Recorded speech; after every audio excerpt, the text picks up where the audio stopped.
What is up, guys? Today we'll be checking out the refurbished iPhone 12 mini. So I've been pretty interested in this phone because I use such massive phones that I really wanted to try a phone that was actually going to be small with, a pretty good screen to body size. Like the iPhone SE 2020, that one has sort of an outdated design compared to, the iPhone 12.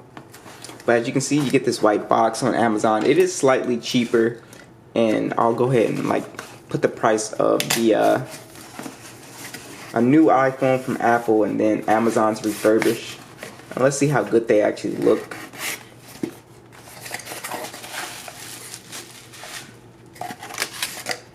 Alright, so it comes with some bubble wrap, a generic cord, and it looks like, yeah, 3 feet. It actually is kind of thick too, so it actually seems like a good quality cord, even though it's not, a new Apple cord.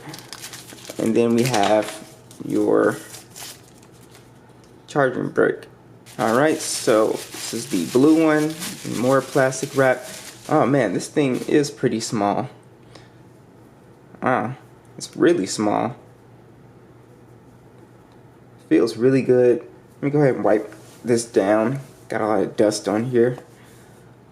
It looks pretty much brand new, actually. I don't see any imperfections. So let me go ahead and boot it up, and just so we can look at the screen. Man, this thing is small. Wow, I really like this. This is the blue version. It's a glass and metal phone. Camera module, Apple logo. Power button, stereo speakers.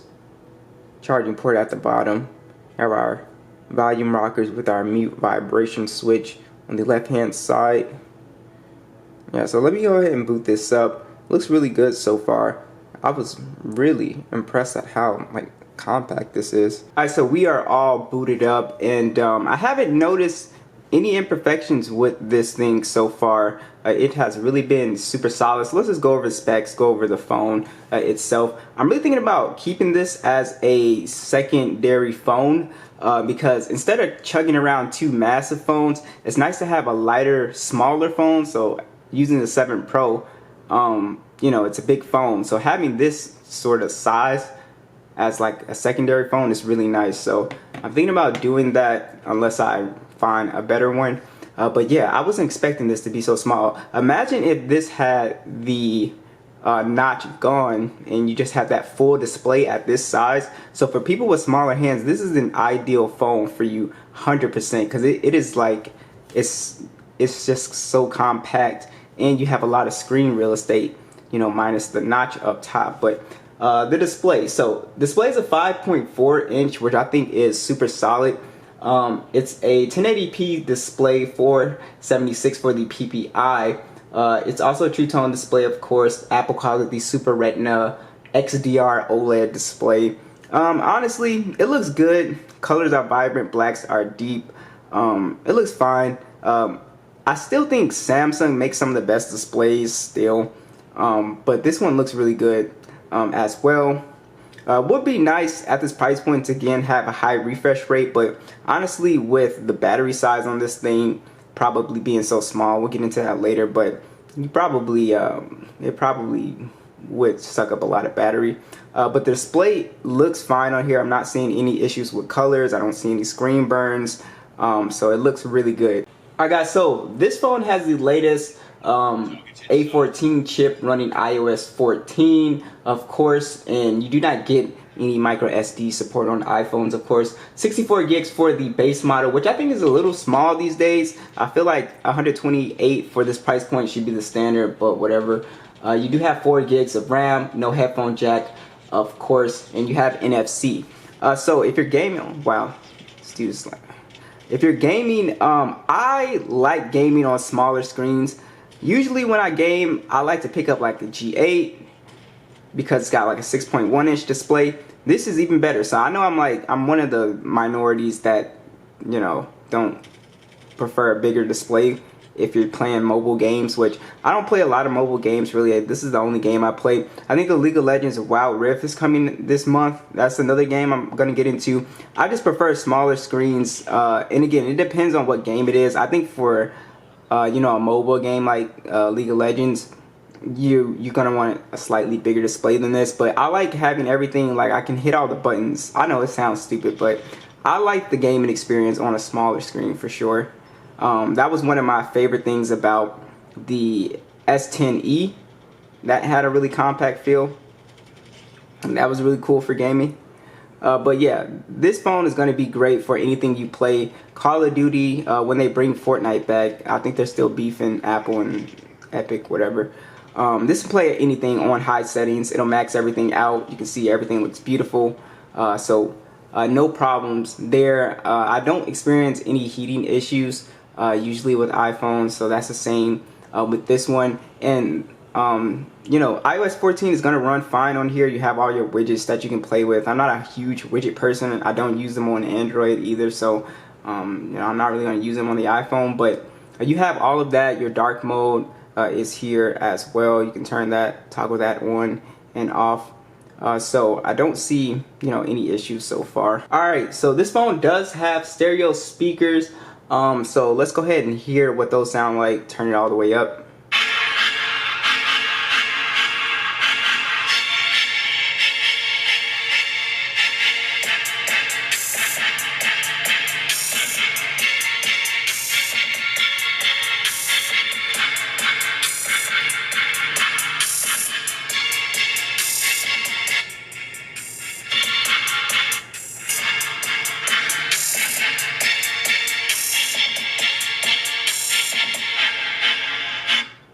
Beautiful sounding speakers, very loud, no distortion. I don't hear any issues with them. You also have very good bass presence with these speakers as well. iPhone speakers are usually pretty good sounding. Now, iPhones only give you one way of getting into your phone, and that is Face ID. Face ID is extremely fast, as you can see. Just a glance. I feel like Apple should implement two ways of doing it, which is the physical fingerprint scanner.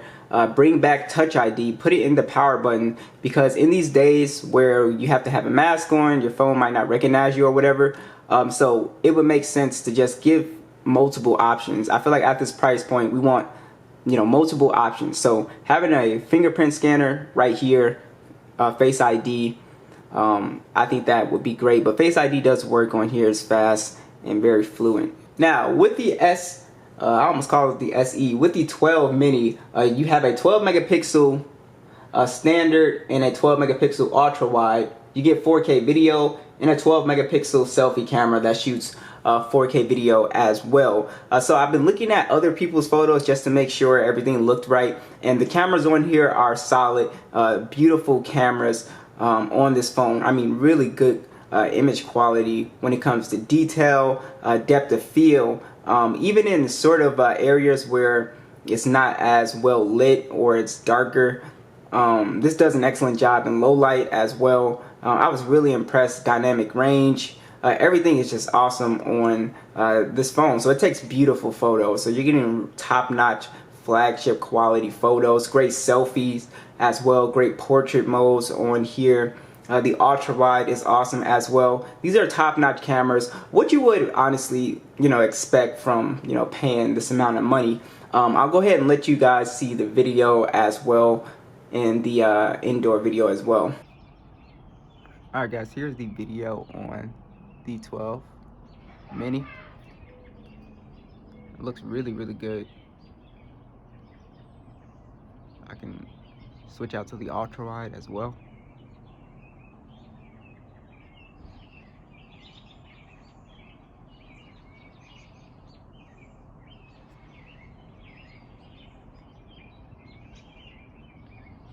Super sharp, really nice video.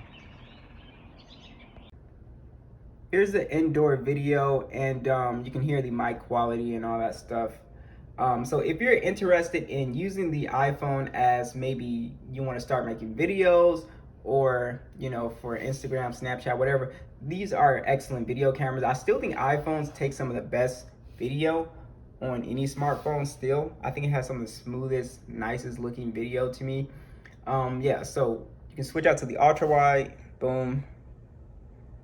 It looks good. So white balance, everything is super solid. I've always liked iPhone video. All right, so something you need to check when you're buying used or refurbished phones is just check the battery health. Make sure it's at a good health. As you can see, this one is at 100%, which is really awesome. That's what we want. And you have a 2,227 milliamp battery. You have 20-watt fast charging on this phone. You also have the MagSafe thing, which you can put the little MagSafe, which I would never buy. I would never spend my money on that. I would just get a regular charging pad.